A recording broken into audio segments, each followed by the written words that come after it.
Hey everyone, welcome to Exercise Check. In this video, we're going to be going over interfaces and polymorphism that we can find in 8.6. Let's get started. So in 8.6, we're going to be going much deeper into inheritance as well as interfaces, and then utilizing the concept of polymorphism to make our life a little bit easier. So at first glance, this first paragraph is just telling us that there are benefits to look for in this exercise with interfaces, polymorphism, and inheritance. So we're going to keep a lookout for that as we move forward. So let's go down to 8.6.1, getting started, and read our first sentence. It looks like we're going to have to open Java Web Dev Exercises, which I already have open in another window. We'll find the starter code in LSN 7 interfaces package. Go ahead and take a quick look at these. I go into source, I go into demos, and I go down to LSN 7 interfaces, and I see case, cone, flavor, ingredient, and main. Looks like all of our files are there. Let's just go ahead and open one. Opening the case file, I see that we have a bunch of different flavors coming in here. So that's really cool. I go down to cone, I see that we have a constructor here, and it extends ingredient. Let's take a look at ingredient. Looks like this is an abstract class here.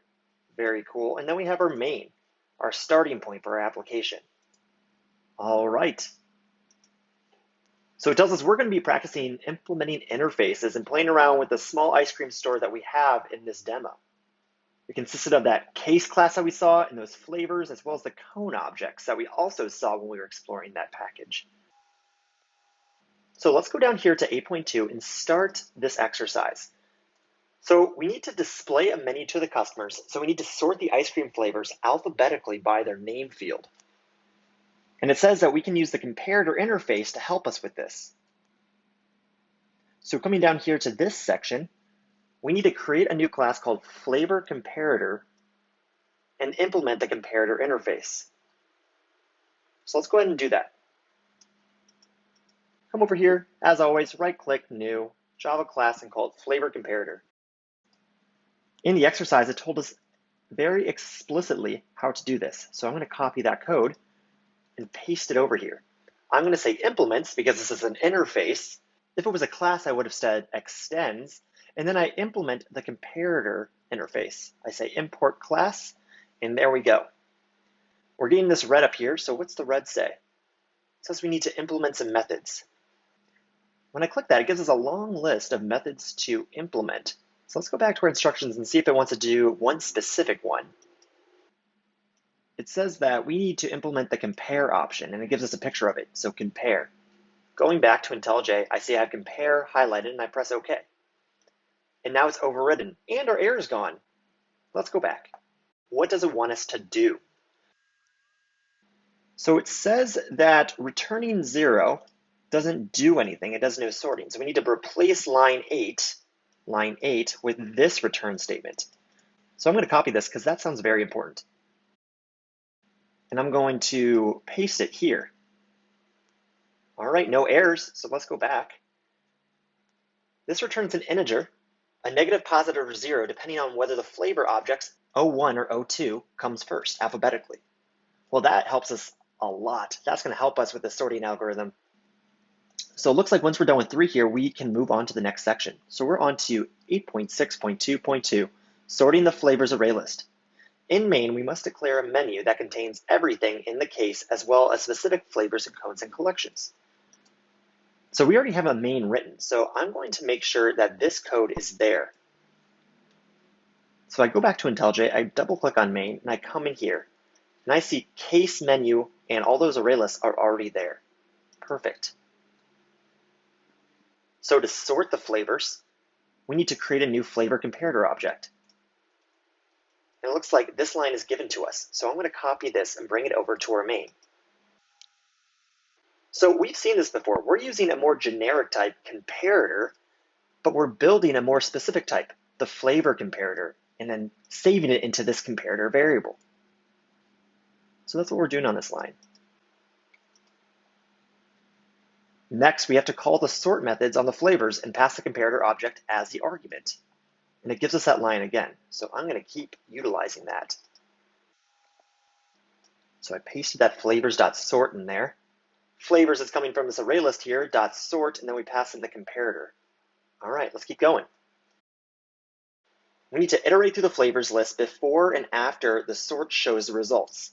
The output below displays just the name fields. Well, let's go ahead and make sure that our stuff matches this one. So let's go ahead and iterate through those fields.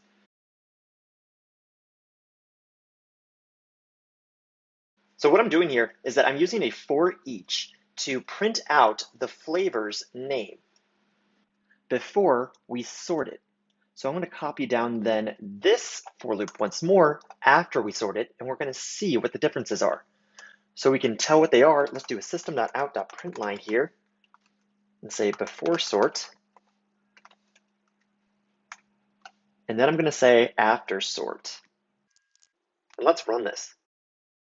All right, so we have before sort, which we see vanilla with a V is above R, which is not correct alphabetically. And then after sort, we see chocolate with a C is first and then vanilla with a V is last. After sort looks to be working. Coming down to the tip, just to go through this real quick, it says we can combine steps 1 and 2 by using a single statement.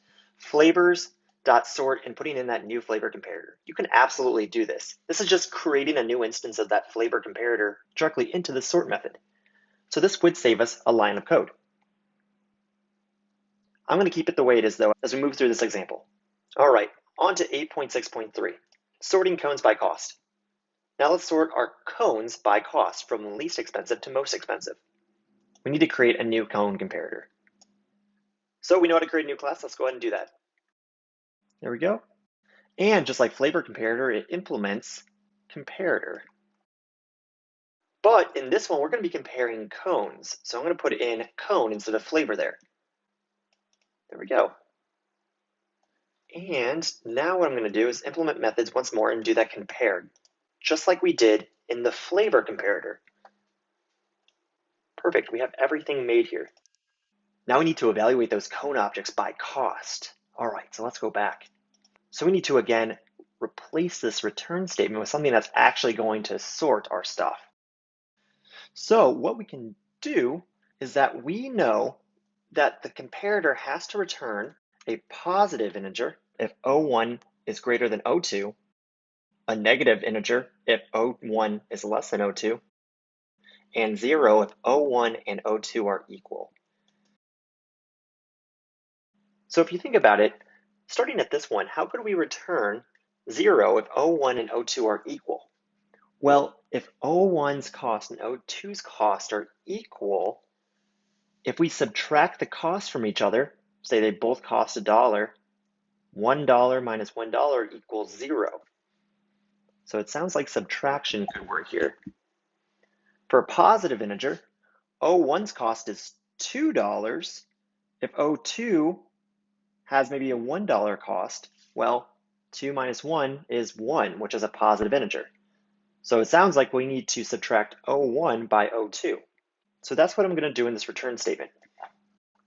All right, but now it looks like we're getting an error. Provided double required int. All right, let's go back to instructions here. I kind of knew we were going to do this, looking at if we got this error. So it says to fix this, we need to use an if-else statement here to do this. So we're going to replace what we had with that if statement. So we're going to say if O1.getCost is greater than O2.getCost, then we need to return 1, a positive integer. Otherwise, if O1's cost is less than O2's, then we return a negative number, negative 1. If it's not either of these, then we know it's equal. So we're going to return 0 here. So that's it for that one. So let's go ahead and run this and make sure we're actually getting the right stuff back. So going to main, and here I'm going to sort the cones.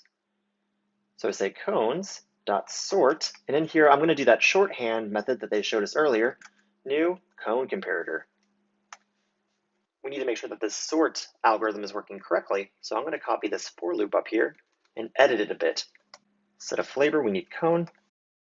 All right, so this is before the sort and then after the sort. I'm also going to take this print line here. I'm going to make a few lines beneath that. I'm going to say before sort and then after sort. Run this. And let's see what we get. So here's before the sort. It looks like it is not sorted, and then after this, it sorts it from the lowest cost to the highest cost. Awesome, we are doing this correct. Great, so we're going to move on now to 8.6.4, the bonus exercise. Modify the flavor comparator to sort by flavor objects by the number of allergens from highest to lowest. All right, let's go ahead and do that. So we go over here and we go into our flavor comparator. So what it wants us to do is edit this compare to sort the number of allergens from the highest to the lowest. So I pasted over here how we did the cone comparator. We returned a positive integer of 0.1, had a greater cost in 0.2, and then the same for a negative number in 0. But remember that the cone comparator sorts from lowest numbers to highest numbers. But in this example, we need to sort from the highest numbers to the lowest numbers. So in that case, I'm going to switch positive with negative in order to flip the way my sort works. So instead of now arranging it from lowest to highest, because I switched positive negative, it's going to sort from highest to lowest. So let's see this in action. So we get allergens, and then we have to get the size of it, because we actually need to know the number of allergens in this flavor. When we said 0.1 is greater than 0.2, then we need to return a negative number. If 0.1 is less than 0.2 in number of allergens, then we return a positive number. Otherwise, we return 0 because we know they're equal. All right, let's go ahead and go back to main and edit something just real quick. So I'm going to say number of allergens and then print out the number of allergens. Taking the same print line, I'm going to paste it down here after the sort. And we're going to rerun this. So there we go. We see that they're unorganized before the sort, but after that, we're printing out 3 to 2, then to 1. So it's from the highest number of allergens to the lowest number of allergens. Perfect. All right, so now we need to create a toppings class that extends ingredient and add the toppings to the case constructor. Then we need to choose how we're going to sort toppings in main. So let's get to it. Come down here, new, Java class, then topping. They said it needed to extend ingredient. So we extend ingredient, and it says we're missing some things. So let's create a constructor there. Perfect. So we need a name, a cost, and then allergens. And then it sends all that information back to ingredient, our parent class. But what if I wanted to create a class variable in here called tastiness? And what it's going to do, and what it's going to be, is it's going to be a scale from 1 to 10. So I need to take that into the constructor. So I'm going to say int tastiness. And then I'm going to set it to my class variable. We always need to make sure we create a getter and a setter for this, so we're going to do that next. Perfect, we created our getters and setters. And now let's go ahead and hop back to the main class and implement some toppings. Looks like we need to create some things in the menu, so we go into case now, and we need to create a private class variable for toppings. And it said we needed to create some inside of the constructor, so let's go ahead and do that. So what I did here is inside of my constructor, I put peanuts, then I put a cost of about 10 cents, and then I created a new array list right here in the line for all the allergens. In peanuts, the biggest allergen is the peanut. So I put that there with a tastiness level of 7. So I'm going to create 2 more toppings. There we go, I created my 3 toppings, and now I need to add them into that array that we built at the top. Now we need to come down here and we see we have to create a getter and a setter for this. So let's go ahead and do that too. Let's hop back over to main. So we have our toppings there, and I use this getter. Originally it was giving us an error because we haven't implemented it yet. Now that we have it implemented in our menu, we can now get the toppings. So perfect. So now we need to sort the toppings. So what we need to do, just like before, we create a topping comparator class. We come in here, and just like before, it implements comparator. And then we have to bring in that compare method. Now it said we got to pick how we exactly wanted to sort our toppings. So I'm going to organize it by that tastiness scale that we implemented as a class variable within topping. We know that tastiness was a scale from 1 to 10 integers. So that being said, I'm going to come down here. I'm going to do a subtraction in line on the return to simplify, so we don't have to do an if statement this time. So how we do that is O1.getTastiness minus O2.getTastiness. And now, since we're subtracting two ints, we don't get that error that we were getting before when we were trying to subtract two doubles in the cone comparator class. So this one works. But just to make sure, let's go ahead and implement it in main. I'm going to copy these lines here, the two for loops in the comparator, make a few lines between them. Before sort, we're going to be taking in toppings this time. Then we sort the toppings by saying we want the topping comparator. Perfect, and then we're going to switch this to after. There we go, and then we run it. So before the sort, we see we have 7, 8, and 6, which are not sorted. Then we have 6, 7, and 8 after the sort. Well, what if I wanted to make my tastiness level highest to lowest? Well, then I go back into my topping comparator, and I change the order of O1 and O2. So by just switching places here, if we save this and then run it, we will be sorting from high to low now.